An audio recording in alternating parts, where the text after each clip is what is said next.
Lorindra, could you tell us a little bit about how and when you got into the Vision Fast work?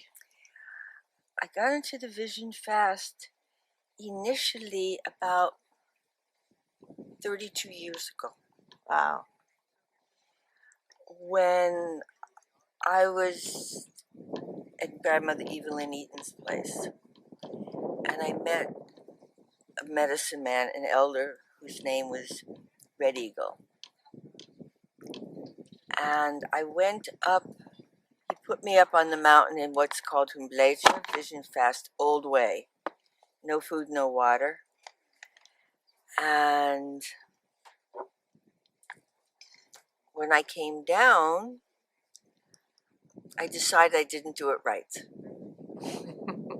So I went up again the next year. And then I went again, Paiute Way in the backyard of San Francisco in a sweat lodge. And then the fourth year, I went and did the Great Ball Court with Stephen and Meredith. So I did 4 years in a row, which was a choice that I had made. It felt right. Spirit made. Stephen and Meredith, I did what's called the Great Ball Court. And afterwards, they did Elders Council with me and said, you need to do this work with teens and young adults, because there's nothing they could do or say that would shock you because you've already been there in your life.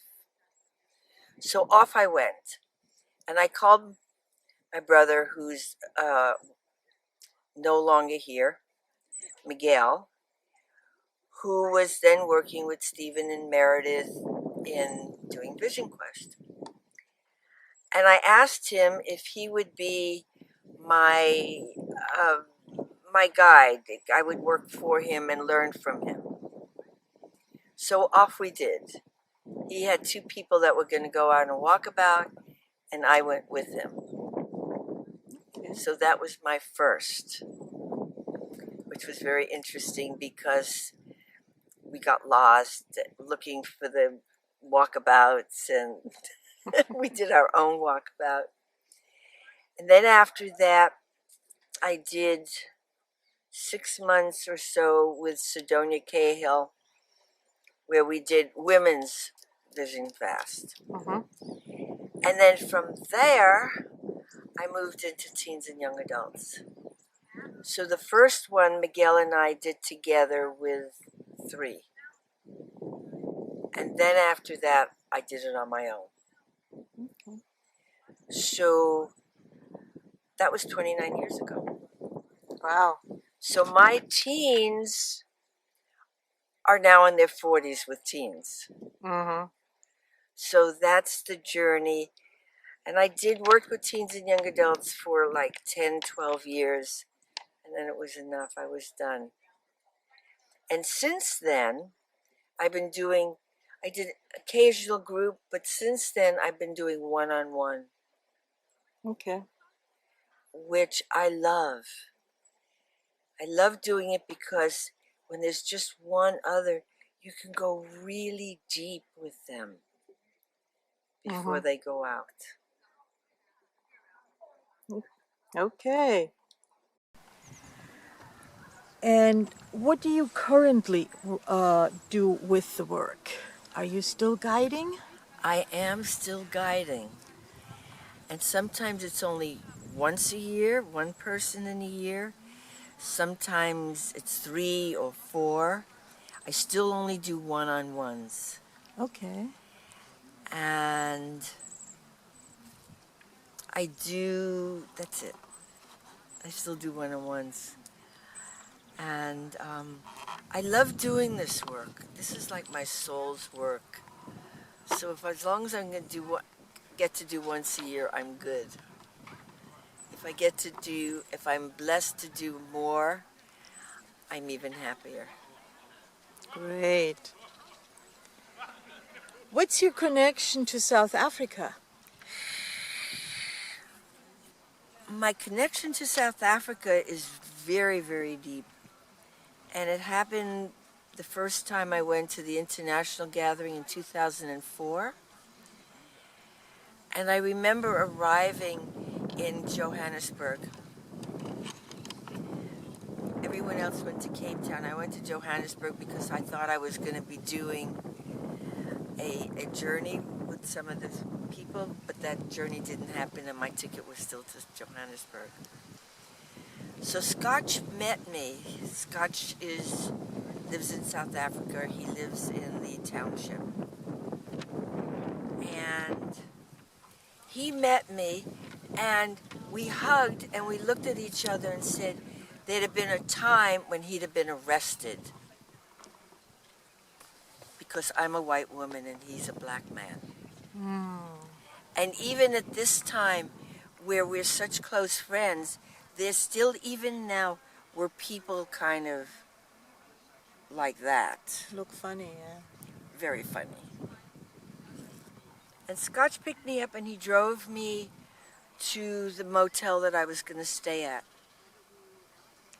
And then every day he would come to pick me up and we would do things with his family and his friends. And so I met his family and became my family.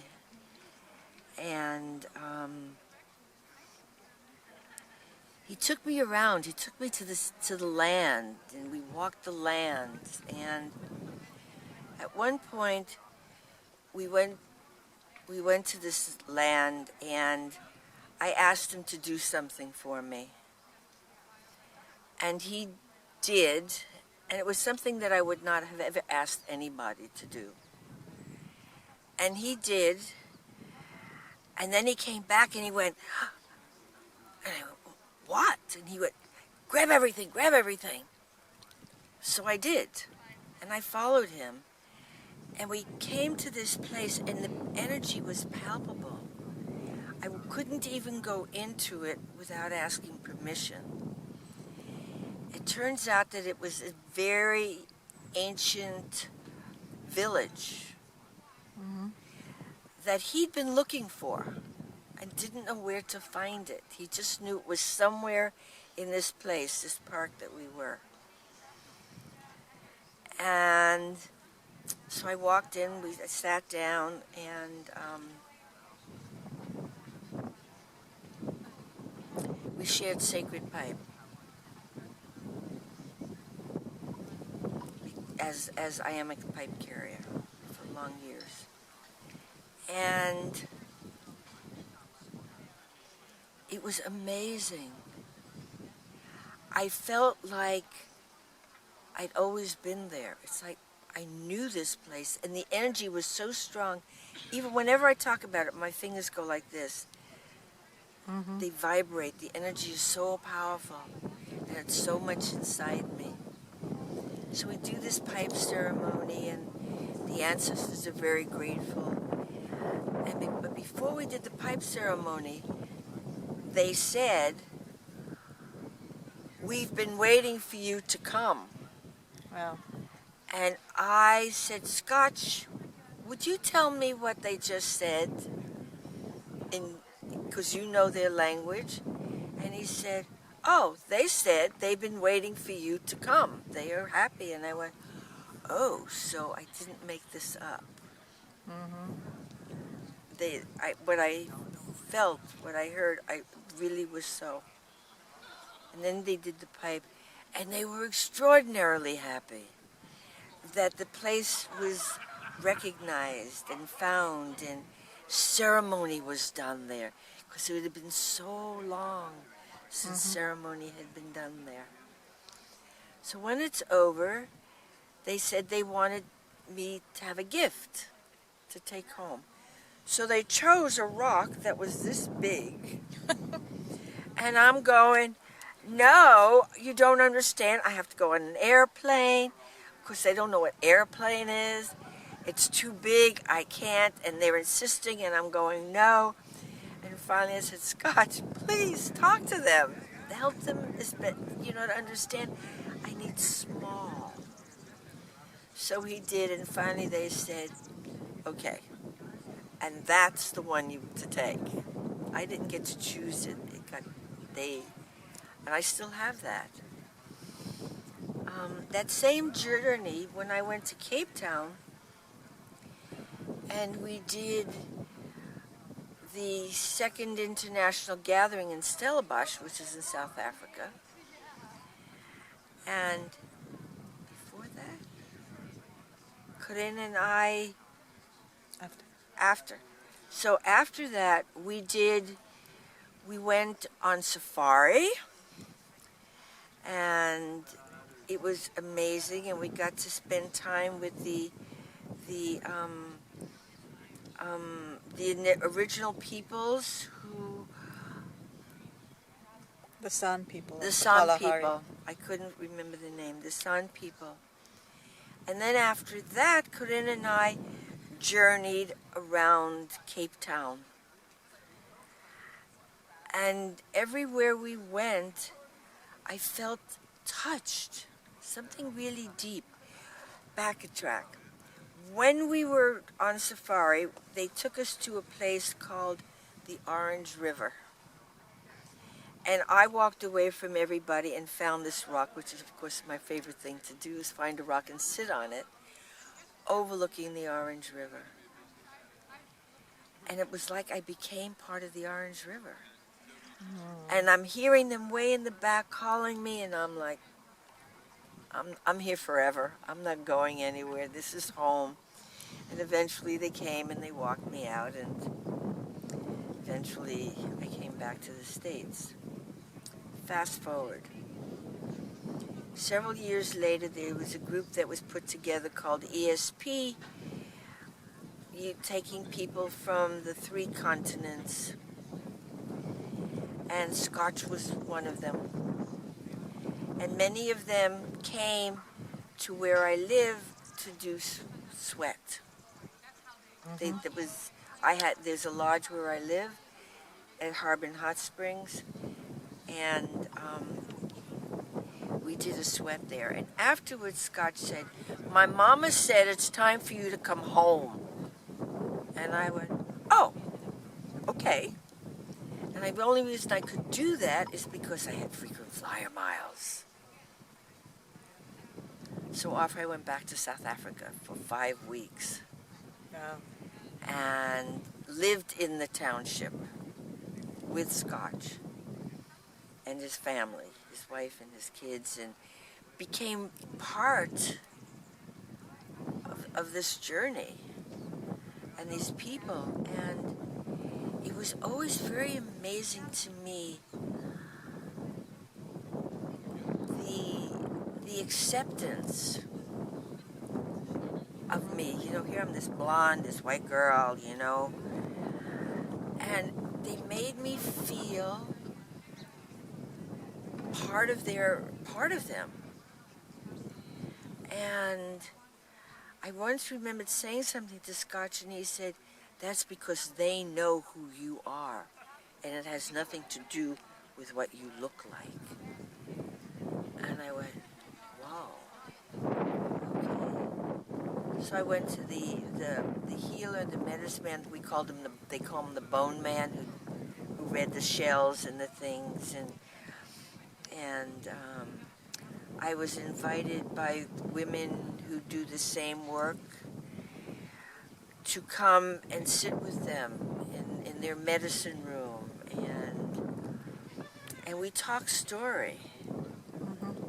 And we found that we do the same things in many of the same ways. And it was raining, and they gave me a new name, Mapole, which means Mother Rain, which I keep very to my heart. And then before I left, they did this bathing of me and this anointing and this. That was extraordinary. But before that, in between, they did this initiation ceremony, which I was invited to come. And I felt very honored. And then as part of the initiation ceremony, they had me go with the dancers. And I could feel the energy. And then when advance, I was told to do the same. And it took me to some other place. And again, it was that place of feeling really honored, really seen, if you will. And so when it was the day for me to leave, they all came to Scotch's house to sing to me, to sing me on my, I'm gonna cry, to sing me on my journey back, and to pray that one day I will come home again. It was so hard for me to leave. I can imagine. And so that was, I don't know how many, it's long years now, 5 years maybe, something, I don't know. And I don't know this trip that I'm going to get to Johannesburg as well as Cape Town. We'll see how that goes. So we also went as part of that trip. Scotch had asked me to do with him, because he was working with ex-combatants at that time in healing. And we went way north, I think it was north, anyway, to this land that was crossed from the mankind, what's the word, something, the beginning of mankind, but that's not the word. Origin of mankind? It's a place. Yeah. It's a place where there's a space in there, and they say this is where first man came. And it's called something of mankind, and senior moment, it went out of my head. That's okay. And I did rape, and I did a sweat. I was invited to sweat with them. And I listened to their prayers and their song, and I wept. I poured and I wept. So deep was I touched. So deep to listen to them speak in their own language and feel what they were saying. And feel the harshness of what some of them have gone through. Things that you couldn't even imagine. And still sang and still danced and never whined. And it just, I came home with that. So. So we'll hope that you're going to be able to go again and then see them, or at least connect with the land again. And I have great faith in Creator. And gratitude in advance for all of your gifts to get me there. Thank you, Lorindra, for being available to talk to us.